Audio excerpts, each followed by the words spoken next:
Welcome to season 2 of Bringing the Talks. I'm so excited. Words can't even explain the excitement that I have running through my veins right now. My heart is pumping. I'm excited to bring you guys, another season of guests. And again, I really do appreciate everybody that's watching this, that's liking, that's commenting, man. You guys are sharing. I feel the love. And man, we're just gonna keep this thing going. We're on season 2 now, many more seasons to come.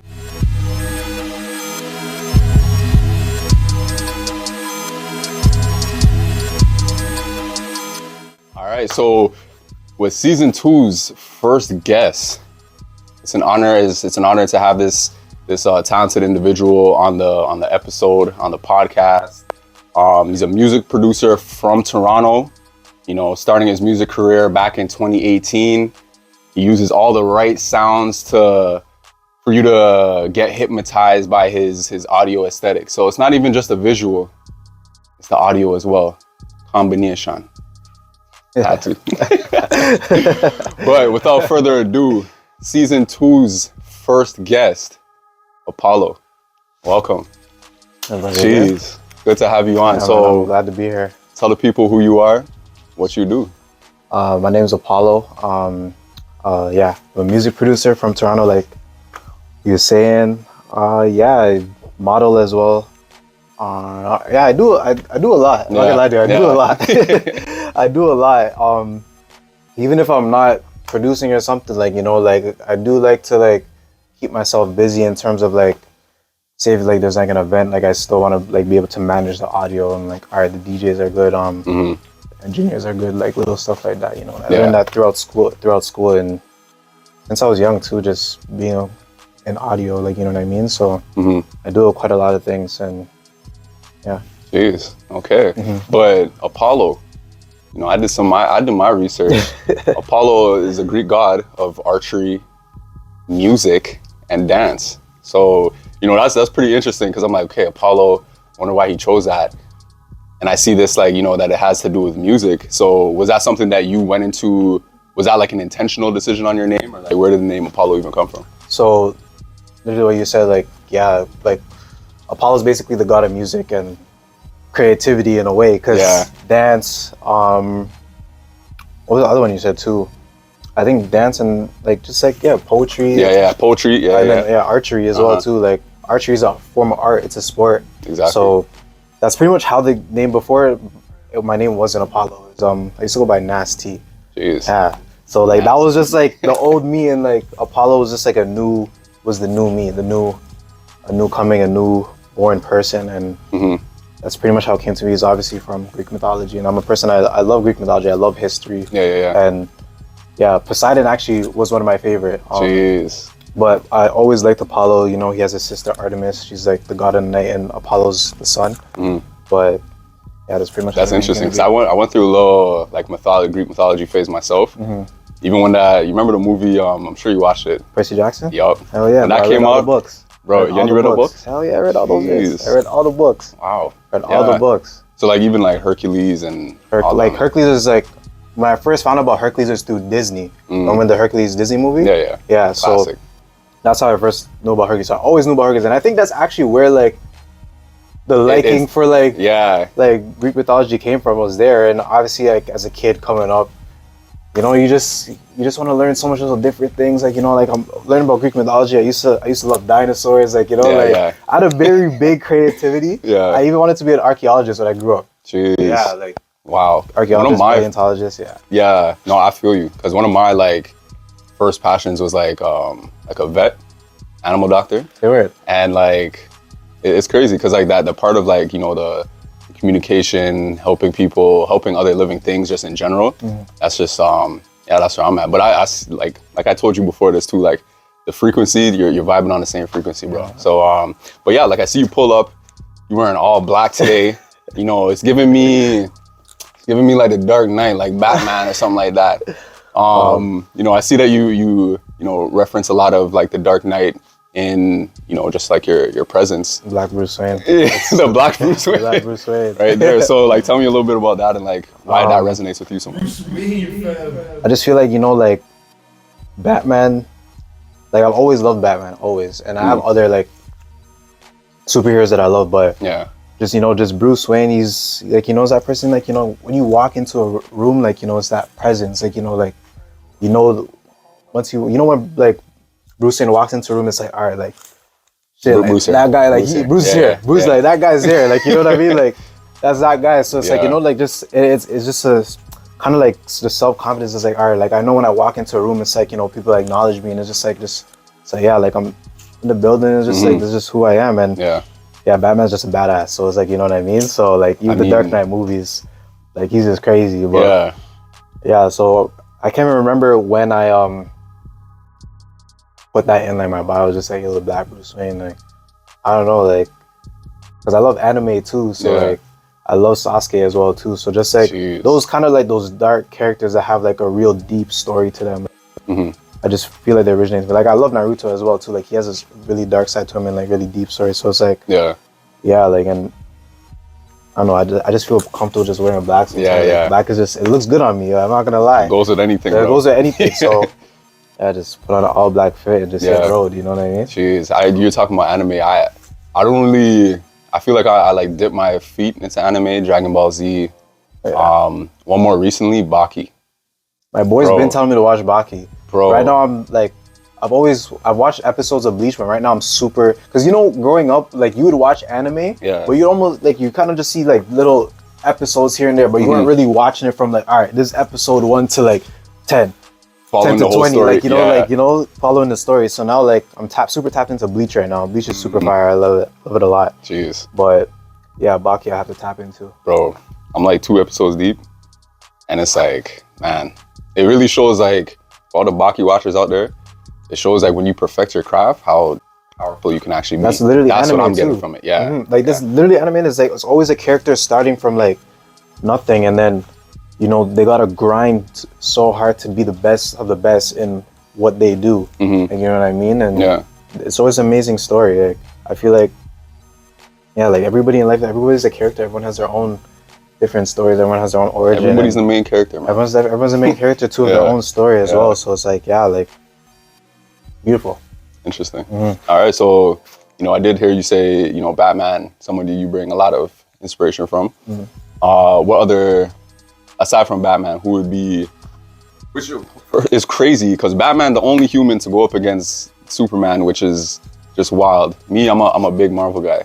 I love like, Marvel and DC, like on both sides, like So I would say, okay, so I'm gonna tell you my top 3. My top 3 is Batman,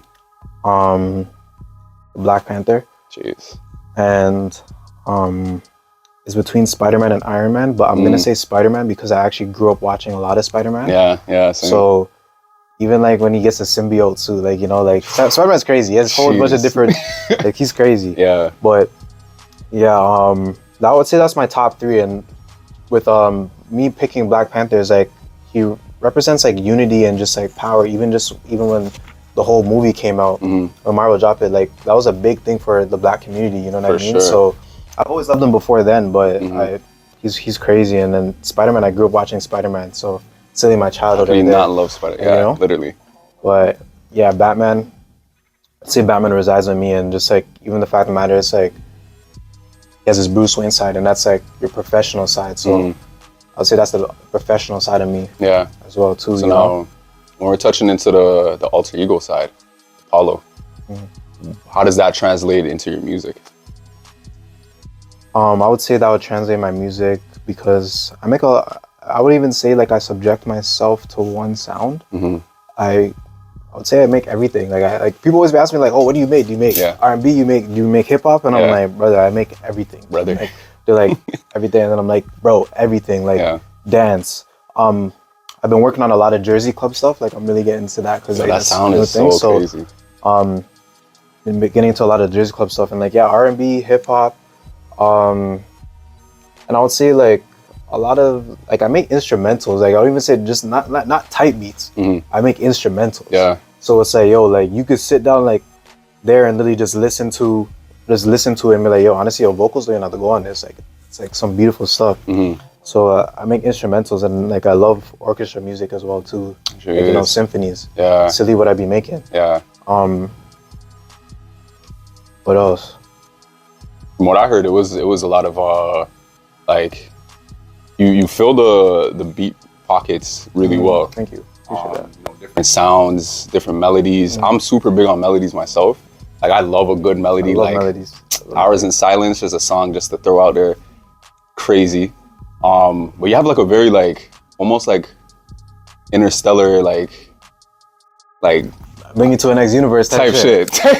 Yeah, like that's honestly the goal that I want. Like I want you to sit down, listen to my music, and I want to be able to bring you somewhere else, or just put yourself even when it comes to like my R&B stuff, like some of my old R&B stuff, like I put some pain into that. So it's like, yo, I want you to feel it. I want like, bro, like, I'm not gonna lie to you, bro. Like I'll make some R&B stuff and like I'll literally shed a little tear.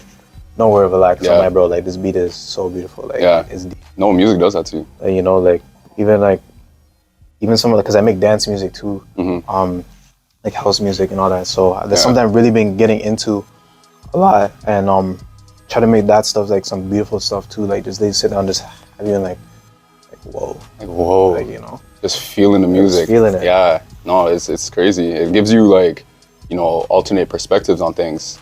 Just like the EP that you dropped. Yeah. Tell me about that, man. That was a crazy little 3-song EP you dropped there. I actually get that a lot. Yeah. I was honestly surprised when I first dropped it. I honestly just dropped it because it's like, okay, all right, like I just want people to know my sound, and the 3 different types of beats. And it's crazy because when I dropped that, my sound is completely different how it was when I dropped that. Jeez. And I was just like, yo, let me just keep it as 3. Yeah. But yeah, Alternate Perspective was just really a little small EP I dropped because I just wanted people to just know my sound, just understand me, you know what I mean? And I got a lot of good feedback on it, and I'm happy I dropped that, and just elevated my sound since then. And I've obviously like I have 3 projects out with my collective, and currently working on a project right now as well too. So from then till now, like my sound's completely elevated. Like, jeez. And what do you even like when you're going into like, this is something that like really interests me about producers, because like the first episode, this is actually crazy because the first episode of season 1 was a producer, my cousin, shout out Shams, come on now. So like when you're approaching like a new project, what do you like, what do you kind of like do to get yourself in the zone, and like how do you approach that? I would say, so when it comes to projects now, I really like to, because I don't even really say like, like when it comes to my work, like I'm a perfectionist. I'm not even gonna lie, I'm gonna be honest.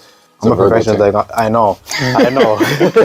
Bro. I know, man. Like I'm a perfectionist when it comes to my work. So it's like, yo, like I wanna make sure the vocals are good. I wanna make sure the beat's good. I wanna make sure everything is literally perfect, because it's like, at the end of the day, that's your baby.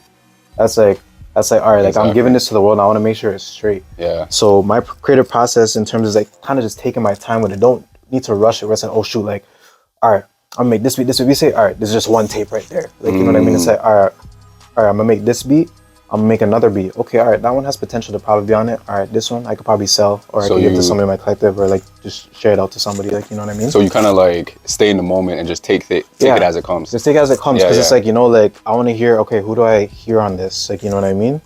So like just take it as it comes. What was the other thing you said? You said something else. Like how do you approach it? Like how do I approach it? Yeah. So yeah, approaching it wise, it just depends on how I'm feeling and how like I want to curate the tape to be, like what direction I'm going for, what types of music I'm really into right now, but also like, okay, what's the audience into? Like, you know, I still try to. So you're taking different things into. Yeah, like I still want to make sure, because like I want people to hear like, okay, all right, this is what I'm into, but all right, what's the audience into as well, so they could take from it. Which isn't a skill in itself to like, you know, delegate how much of yourself to give in to, while also, you know, like you said, like, you know, putting something out there for the masses, what they're gonna like, which is something that like, you know, that it really amazes me with creatives and just entrepreneurs in general, when you guys can like, because within the entrepreneur world, there's no set rules, there's no set like you know, like it's not a job where you're like, okay, this is my job description. This is what I'm going to do. I'm going to clock in here and do this. Like you really have to set those boundaries for yourself. You kind of work on your own time. Exactly. You know? And like, create your own path. Even with music too, like you said, like with like, you know, there's no rules. Like there's no rules in music. Like, you know what I mean? So it's like you can literally do so much things and other stuff as well too. Like you know. Yeah. Where did the you know, the interest for fashion come from? I was literally thinking about it today. Fashion is just so fun. I can't even lie to you. I've always knew how to dress. Like, you know what I mean? Like my mom always showed me how to, like, you know, put colors together and like, you know what I mean? Growing up, especially in a Jamaican household too. Like, you know, like, well, I don't know. Sometimes Jamaicans we do some crazy fits, like all white. Like I'm not gonna do really all. Those are the yachties. Those are the yachties. Like, you know, like I'll go to an all white party, but I'm gonna make sure my fit is curated to like who I am. Like, you know, but wait, before we continue, all red, all green, like chill. Like, you have a pair of white jeans? I do, but I don't wear them anymore. Same. You have to have at least one pair of white jeans. I do have a pair of white jeans.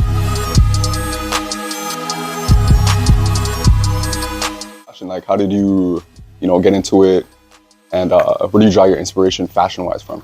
So I really do.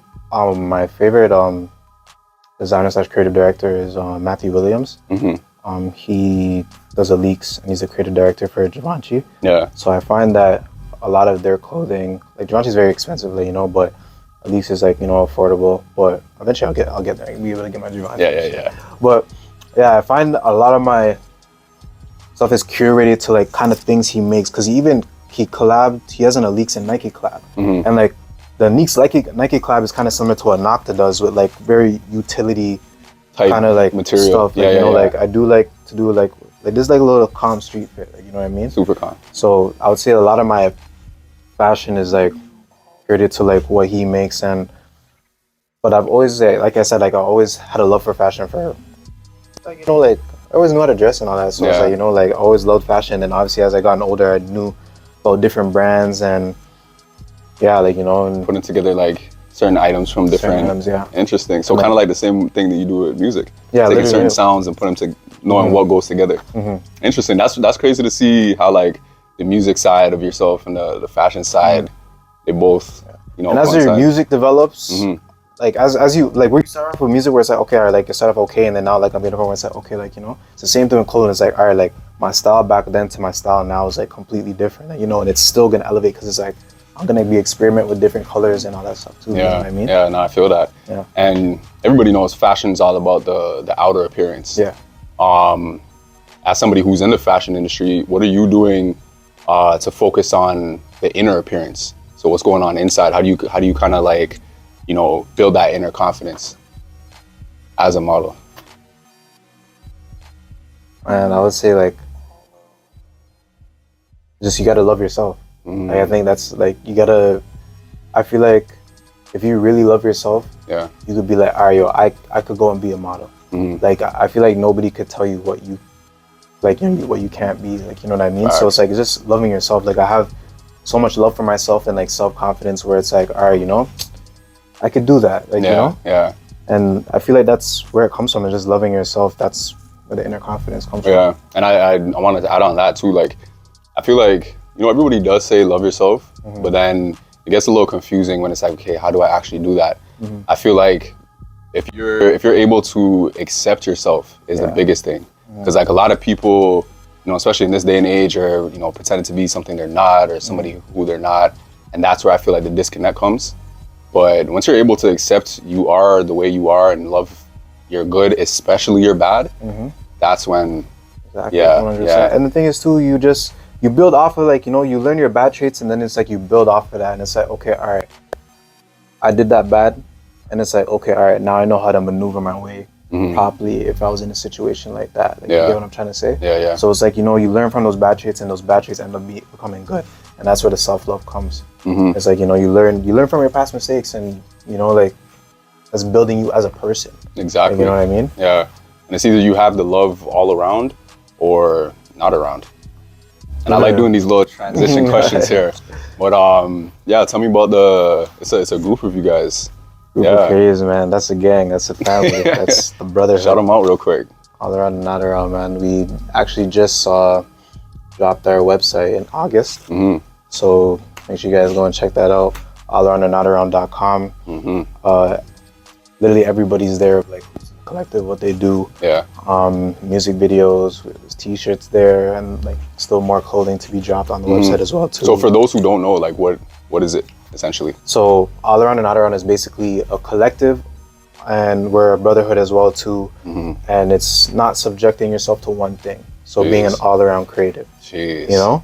So everybody in the group does completely different things. Like my boy TJ, he's actor, director, creative director, model as well too. Like, you know, crazy. Everybody be doing their modeling, acting, and they're artists as well too. TJ's not an artist, but like, you know, he still does a lot of things, like, you know, and still understands like for sure, 100%. And then there's videographers and photographers and stuff that we work with as well too. And pretty much I joined the collective in like around like the end of 2018 going into 2019. Yeah. And I was just me like running back into my boy Prism because we went to high school together. And then we just ran back into each other in college. And we're just like, what? Like, bro, I just seen you was like, I was like, yeah, like, what are you saying? And then he was just telling me about it and like just telling me the vision. I'm like, yo, like, let's do it. And then I ended up meeting the rest of the guys that year, and musically we just all connected. Like he already knew them before. So like, but when I tap, and this is when I was just kind of starting out producing. So I was building up with them. Yeah. I was building an archive with them and building how my music is too. Like, you know, like, cause it's like, they got a whole lot of the first Nasty and Apollo beats, like, you know what I mean? So it's like they literally see me grow, like, you know, and I've seen them grow creatively too, and like where they're at now, I'm so proud of them, and likewise they're proud of me too to see how far I've come. For real, like to come from Nasty, that was his original rapper name. That was wild, but man transcended himself into Apollo. How do you see yourself transforming and transcending, or how do you see your fashion and your music transforming and transcending? Like, what's next for Apollo? Well, like I was telling you, so when it comes to the fashion right now, I need like local brands. If you guys are trying to work, I'm down to work. Just like, you know, I'm just connected with local brands and stuff right now. And I really do love I like runway modeling a lot. Yeah. I love runway modeling. I've done 2 fashion shows and I really like runway modeling a lot. So any fashions are coming up, I'll definitely look into that. So that one, I'm kind of like the way how I balance it out is like, all right, right now it's more so music because it's like I have a lot of other projects that are coming out, and then I'm working on my project right now. So like fashion is like, okay, all right, to the side, and then eventually once I'm ready, okay, all right, I'm gonna go with the agency, and this is it. Nice. So I would say like that's pretty much what's next for me right now. And kind of, I really just want to. This project is gonna be beautiful. Yeah, it's gonna be beautiful. So I'm excited to hear it, bro. We locked in now. Yeah, bro. Jeez, but with runway modeling, I've never met anybody that actually does it in person. Like, what are some tips for individuals that may want to runway or walk the runway? See, especially as a male too, because you always see. Well, me personally, a little biased, but like I usually see like females doing the runway. Really piqued my interest once I, figured out that you also do that too. Some advice is like, obviously you gotta keep your posture straight, back straight, and I'm still even working on my walk right now. Like, I can't even say like I have a good walk, but I have a decent walk. Like, I mean, like keeping your back straight, and then obviously like just having that confidence of just being able to walk and present yourself around so much people, even if it's not even a lot of people, but still. But, so that's like, I would say that's one of the advice I would say as like a guy. Yeah. I don't really know much how it is like with girls. I think there's like probably a lot of certain types of walks. Yeah, I would say that's nice. So it's crazy to see. I know people that actually do like some crazy runway modeling. So like, I should even reach out to them and see like, all right, yo, what's some advice like like we prepare for this next show, like But yeah, like I would say that. Okay, jeez, that's crazy, bro. But we'll wrap up the episode here. Something that I really find is super important is to get my guest perspective on the advice that they would give to somebody in their field. It could be somebody who's started it's been going for a while but kind of just fell off, or somebody that's starting new. What advice would you give to creators in a producing modeling aspect? I would say, everybody always says, obviously, just stay focused, stay locked in. from a producer perspective, you're gonna have those moments where it's like, yo, you can't really make a beat, but it's like, yo, just make sure within that time you're doing something that's gonna make you better. Like going on YouTube, watching a video, like, okay, all right, how can I make this beat? How could I mix this vocal properly? How could I just do those little tricks? Let me learn about this plugin. Let me learn about this VST. Okay, how do I play this instrument? You know, like just make sure you're doing something within that time to keep busy. And like, it's like, all right, if you're not trying to do that, okay, let me go download some new VSTs. Let me go look for a new drum kit. Like, you know, so just keeping yourself busy and just staying consistent of like, okay, all right, this is what I want to do and this is what I love. It's not really just a hobby, but eventually this is going to end up being my job, but it's like something that I love to do. So staying consistent and like, you know, when you need that time to really lock in, make sure you're locked in with yourself. Even if it's like, yo, you got to like kind of distance yourself from like just people and just being like, okay, all right, let me just stay locked in and really keep going. Keep going, keep creating, and just staying consistent. Jeez. And then, so yeah, I guess the same thing for Marlon as well too. Like, you know what I mean? Just try to keep looking for those opportunities to elevate yourself. And it's like, okay, all right. And then now you have headshots. It's like, okay, all right. Now I'm confident enough where it's like, okay, all right, we're going to let's sign for a little agency. Like, you know what I mean? But yeah, you'll just stay locked in with yourself. Make sure self development's key. Self development is key. It is, and especially in self love as well too. Yeah. It's crazy to see how everything ties in together.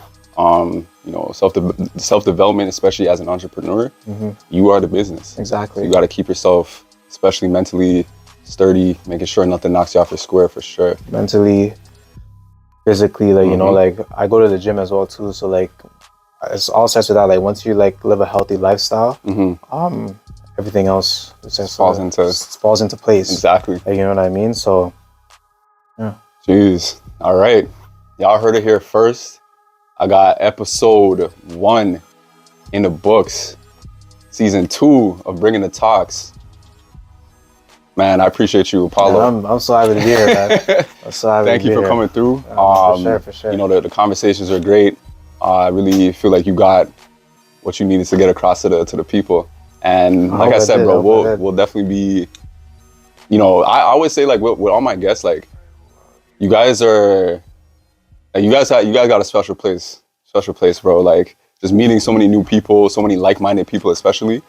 Like, yeah, man, this is why I kind of created this whole thing, is just to, you know, unify everybody and just there's enough for everybody, bro. What you have going on is beautiful, and like, I'm telling you guys, yo, like what he has going on is beautiful, and not a lot of us, not even not us, but not a lot of people in the city are really doing this. Like, you know what I mean? Like, a lot of people in the States are kind of really doing this. Obviously, there's podcasts on that stuff, but it's like, yo, like even just getting people to come on and just like, you know, just talk to people, you know, because there's people out there that want to be able to see this, like, especially in Toronto and Canada too, especially coming from like a city like this, like, you know, like Screwface capital and shit. And that's another thing too. That's another thing where like the Bruce Wayne Batman, because this shit really be Gotham City. Gotham, yo, bro. Like sometimes, especially winter time now it's too. Coming. Bro, the city just gets dark and just. But it's a beautiful city. I do love the city. I do love Toronto. There's like, you know, we're getting there. Like, you know, like it's in like, you know, we're getting there to where it's like, you know, like the community will be unified, and like what you have going on, man, is beautiful. And appreciate that, bro. Appreciate that. Honestly, bro. Real shit. All right. Yeah, you guys heard it here first. This is my guest, Apollo. Come on now. I'm your host, Jay Breezy, aka Jay Breezy. This has been episode 1, season 2 of Bringing the Talks. We out. Come on, man. Let's go.